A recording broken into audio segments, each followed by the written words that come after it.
Seguimos al aire y estamos en comunicación con Sofía Deim. Ella es coach ontológico, se dedica a acompañar procesos de cambio. Bienvenida a Citas de Radio, Sofía. Mi nombre es Ángeles Sanz. Hola Ángeles, muchísimas gracias. Bueno, Sofía, nos pareció muy interesante esto de acompañar procesos de cambio y nos gustaría que, nos expliques un poco de qué se trata. Bueno, primero gracias por la invitación. Mira, te cuento, yo estudié para ser coach, que es como acompañar a las personas en distintos objetivos que quieren alcanzar.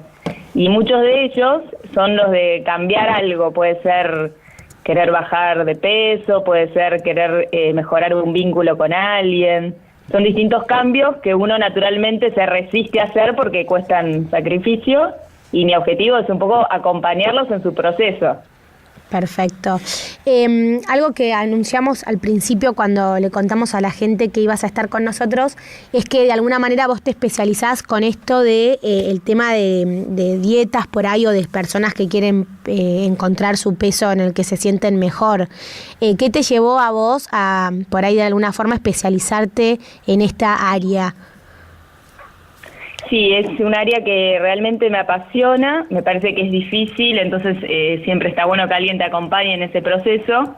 Y lo que me llevó más que nada es mi historia personal, mi propia experiencia, que entiendo perfectamente lo que es resistirse a un proceso de una dieta mejor, de iniciar hábitos de ejercicio, muchos ítems que implican bajar de peso. Y bueno, como yo pude atravesar ese proceso, también me gustaría como ahora poder llevarlo a otros. Y mi experiencia fue que lo pude hacer en grupo, nunca sola, siempre acompañada o por algún coach o en terapia con psicóloga o en un grupo al cual sigo asistiendo. Si bien yo ya alcancé mi peso deseado, sigo asistiendo al grupo 2 veces por semana para seguir pidiendo ayuda, seguir pidiendo consejos, seguir aconsejando a otros. Somos como una pequeña comunidad donde nos apoyamos, incluso una vez alcanzado el objetivo, porque es una lucha de por vida, digamos. Uh-huh. Sofía, buenas tardes. Mi nombre es Elisa. ¿Cómo estás? Hola, ¿cómo estás, Elisa? Sofía, mi pregunta viene más por el lado de ¿por qué te parece que hay tanto lío en la relación nuestra con nuestra alimentación en el día de hoy? O sea, más allá de puntualmente de cuál es el desorden, o la parte, digamos, patológica, ¿por qué te parece que es justamente con el tema de la comida que hay como todo un trasfondo importante que se ve a nivel sociedad? Mira, no sé bien la respuesta exacta, me parece más que nada por experiencia personal, que viene un poco por este sentido de vacío que muchas veces tenemos y cómo la comida es algo tan concreto que te llena físicamente, pero también está reflejando un llenar el alma, un llenar de sentido la vida. Y bueno, y todo lo que es nutricional, todo lo que da vida, creo que tiene relación con la comida, ¿no? Entonces también obviamente es un placer inmediato como tantos otros. Y bueno, nuestro cerebro está como programado para eso, como tiene el chip de la supervivencia, de querer salvarse, de gastar poca energía, todo lo que sea rápido y fácil es lo primero que nos sale. Por eso es tan difícil y nos resistimos tanto al cambio. Sofía, y en cuanto a la resistencia que hay, ¿no? Porque en otras oportunidades hemos conversado de estos temas y se hablaba mucho de la parte como emocional a la hora de uno alimentarse, ¿no? Un poco lo que vos también venís diciendo. ¿Qué pasa con lo que uno no sabe que está, pero que de alguna forma afecta a la hora de elegir lo que uno come, digamos, que también la ligo a una resistencia? Claro, a mí me parece que ya que tocaste el tema de las emociones, tiene mucho que ver porque nosotros lamentablemente estamos como un poco alejados de lo que es un alfabetismo emocional. Somos un poco analfabetos emocionales, no las entendemos, no las conocemos mucho las emociones y por eso las tapamos enseguida, no las gestionamos bien y nos dejamos atrapar por ellas o nos dejamos secuestrar por las emociones, como dice un autor muy conocido sobre este tema, que es Goleman, el psicólogo. Dice, a veces nosotros como no las agarramos a tiempo, no nos chequeamos a ver si están, si no están, cómo andamos con las emociones, nos terminamos como siendo presas de ella, como que nos terminan secuestrando y nos terminan controlando ellas a nosotros. Uh-huh. O sea que vos también estás como de acuerdo en esto del papel que juegan las emociones en lo nutricional.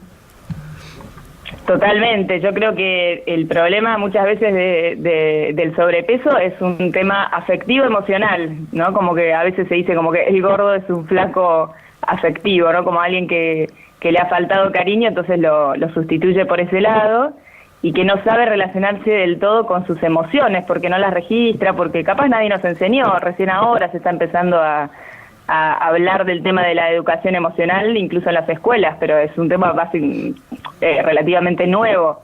Uh-huh. Entonces muchas veces emociones que están calificadas como negativas, como el miedo, como la tristeza, en realidad no son negativas, sino que tienen una función, vienen a decirnos y a enseñarnos algo. Son como brújulas las emociones que deberíamos escucharlas para ver qué nos apasiona, qué nos da miedo y por qué, y gestionarlas y usarlas a nuestro favor. Son energía que se pueden transformar para nuestro bien. No hay que reprimirlas y taparlas, sino dialogar con ellas de alguna manera y ver qué nos quieren enseñar y para qué están, qué función cumplen. Sofía, ahora es interesante porque vos haces una reflexión sobre algo interno, ¿no? Que son las emociones, lo que no se ve y cómo se gestiona esto. Claro. Y a la vez también es un dilema, un problema con algo externo, que es el tema de la imagen, ¿no? Y estamos en una cultura tan visual, de hecho cada vez más visual, nos vamos cada vez más, si se quiere, a Instagram y a las imágenes y a la foto más que a las palabras. Entonces también hay un tema de imagen y de ideal que se maneja en los medios y en las publicidades, que también hace un poco de ruido con ese tema de la aceptación personal, ¿no? Sí, totalmente. Esta enfermedad por ahí de la obesidad, lo que tiene es que también tiene como un reflejo, entonces no es que no me entero que tenés esa enfermedad, sino que es bastante obvia, lo cual es un poco humillante, lo digo en primera persona, ¿no? Como historia personal. Y como esta locura, sobre todo en Argentina, que hay como una locura de la flacura extrema y bueno, comparado con otros países es como demasiado, como esta lucha de, bueno, no ni un extremo ni el otro, ni hacerlo por el que dirán o por la imagen externa, sino hacerlo como un triunfo personal y para una satisfacción personal, no para agradar a otros, que eso también es una característica un poco del gordo, ¿no? Del querer agradar a otros, incluso hasta desesperadamente muchas veces, ¿no? Entonces, tener mucho cuidado también con no pasarse con eso. Sofía, ¿y qué pasa como con las conversaciones que cada uno tiene consigo mismo, ¿no? A partir de por ahí, de estar en un cuerpo que por ahí no es el que muchas mujeres eligen. ¿Y qué ves vos al acompañar gente por ahí en este trabajo sobre la mirada de cada una, de cada uno sobre sí mismo? Sí, eso es clave. Incluso lo que te comentaba antes de las emociones, cómo gestionarlas, nacen de ahí. Todas las emociones nacen de un diálogo interno, lo que se llama la conversación privada o el pensamiento, que nosotros estamos 90% del tiempo hablando con nosotros mismos. Entonces, como yo siempre intento que mi coachee, digamos, que siempre trate como de hablarse a sí mismo con mucha amorosidad. Sí. Cuando uno se trata mal, se desprecia, de ahí surgen las emociones. Si yo me trato mal, ya mi emocionalidad cambia y eso influye en mis conductas y por lo tanto en mis resultados. Entonces al final no logro el objetivo que quiero por un pequeño pensamiento, ¿no? Entonces cómo hay que cuidarlo y arrancarlo de raíz desde que es chiquito, cuando es un pensamiento negativo. No dejarlo crecer porque eso va a influir en toda mi emocionalidad, en toda mi conducta, en todos mis resultados. Entonces siempre tratarse con muchísimo cariño, aunque no pude, bueno, como cuando tratás a un chiquito, bueno, no pudiste, la próxima vez podrás, a nadie se le ocurre gritarle a un chico porque se equivoca, ¿no? La equivocación es parte del camino y el fracaso es un aprendizaje muchas veces, así que no maltratarse en ese sentido, tratarse con rigurosidad, ¿no? Un poco amorosa, digamos, como exigirse, pero también cuidarse, ¿no? Siempre con cariño. Y ahora, ¿qué herramientas podés darnos para ese trato personal, ¿no? ¿O qué le decís vos a las personas a las que acompañás para poder empezar ese ejercicio amoroso hacia uno mismo cuando por ahí vienen de muchos años de de no darse cuenta del desprecio o del maltrato, que por ser para uno mismo uno cree que no es tan importante. Sí, por ahí una herramienta así rápida de hacer y autoadministrable puede ser como mirarse desde afuera y conectarse con la parte interna de uno, con la parte vulnerable que uno muchas veces tapa. Imaginarse incluso ahora que fue el Día del Niño, ¿no? Como que uno tiene un niño interior y cómo se sentiría si no sé, si le grito o si lo trato mal. Entonces, como tratarse con ese cariño que uno al niño le exige, obviamente quiere su bien, pero también lo respeta y lo trata con mucho amor. Y después hay como técnicas muy aplicables en el momento en que te nace un pensamiento negativo, un pensamiento de tratarte mal, que es utilizar el lado lógico del cerebro. Entonces, como esto es tan pasional, viene del lado instintivo emocional del cerebro, ese de la supervivencia, el rápido, el que quiere todo ya. Un secreto es meterle el otro lado, lo que se llama la corteza prefrontal, ¿no? La que nos hace ser más lógicos, más racionales. Entonces, herramientas muy concretas pueden ser hablar en otro idioma que yo maneje. Por ejemplo, si me estoy peleando con alguien y estoy muy emocionado, me estoy diciendo cosas feas porque rompí la dieta o lo que sea, empezar a hacerlo en inglés, por ejemplo, si hablo inglés, entonces ya ahí tengo que pensar y meto un poco de lógica.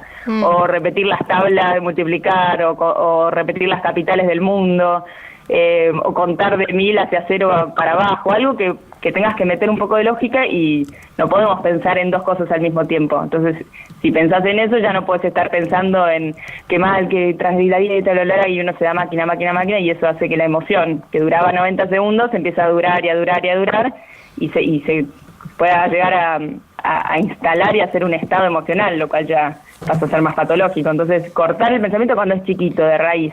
¿Y cómo? Metiendo el lado lógico o prefrontal del cerebro, digamos, metiendo, como pensamientos un poquito más difíciles que los que que me salen instintivamente y rápido.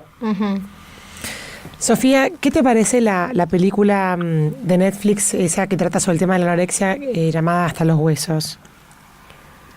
Ah, sí, la vi a la película, tiene partes que son interesantes.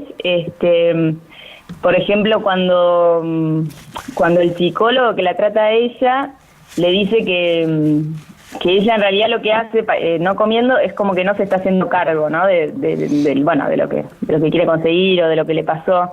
No, hay una frase que dice que la libertad es lo que haces con lo que te ha hecho, ¿no? Como que uno puede quedarse en su historia, comprarse su propia historia y decir, pobre de mí, pobrecita, con la infancia que tuve. Y acá el psicólogo le dice, bueno, pero no solucionas nada, no comiendo, teniendo hambre, como para no pensar, ¿no? Entonces ahí es cuando ella un poco se enoja, pero en el fondo es un poco eso, es como, bueno, ya está, ya pasó, no me sirve de nada, ¿me sirve o no me sirve conversar con mi pasado, con lo que pobrecita de mí? No, ¿quién tiene la culpa de esta enfermedad? Eso no me sirve para mi objetivo. Entonces me hago cargo, ¿no? Más allá de que me trato con amor, también me hago responsable. Esa parte de la película me dejó pensando. Y después, bueno, lo que dicen ellas en un momento, en esas reuniones que hacen a la noche, que una dice, yo cuando tengo hambre es como que me olvido de todo, ¿no? Como que cambio el pensamiento. Entonces, es una manera de escaparse también, o el no comer con la anorexia, o el comer demasiado. Son como dos maneras de hacer lo mismo, que es un poco evadirse de la realidad y de no querer sufrir por esta mala gestión de las emociones que tenemos, que creemos que son malas. Y en realidad las emociones es bueno atravesarlas. Por ejemplo, la tristeza, uno tiene una mala prensa, tiene una connotación negativa, pero en realidad la tristeza es la que te hace poner energía en vos, te hace soltar para que puedas hacer un duelo, te hace meterte para adentro, reflexionar, crecer, ¿no? Como que, o el miedo te protege, te prepara, te hace ser prudente, te hace ver los obstáculos y no estar ciegamente con un objetivo. Como que todas las emociones tienen su lado positivo, no hay que taparlas o comiendo de más o no comiendo. Sofía, para cerrar, si alguien quisiera por ahí hablar con vos por temas más personales, ¿cómo podemos comunicarnos? Sí, yo tengo un Facebook que es Sophie Dame, Sofía Dame Life Coach, y por ahí están todos mis datos, mi teléfono, mi mail. Perfecto, ahora lo vamos a publicar por si alguien quiere por ahí profundizar o hablar con vos de forma privada. Sí, encantada. Y si no, mi mail, que es sofiedame@gmail.com. Buenísimo, Sofía. Muy interesante. Muchas gracias por compartirlo con Citas de Radio.